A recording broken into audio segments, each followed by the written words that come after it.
হাত দিয়ে বসিয়ে রেখে দিয়েছো তো চোখের সামনে দেখো কি আছে। চোখের সামনে পাটিতে লোকে দেয়। তা দাঁড়াও, দেখবো দেখে অত তারা কিসের?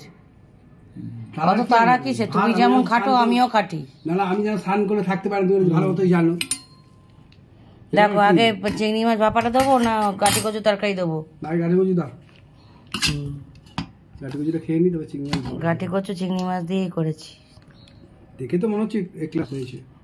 সবসময়ই হয়, সে তো নিশ্চয়ই। মাঝে মাঝে নিন্দাও শুনতে হয়। নিন্দার ব্যাপারে কি? আরে ভালো কাজ করলে নিন্দা শুনতে হয়। হ্যাঁ, চিংড়ি মাছ পড়েছে নাকি দেখো। হুম।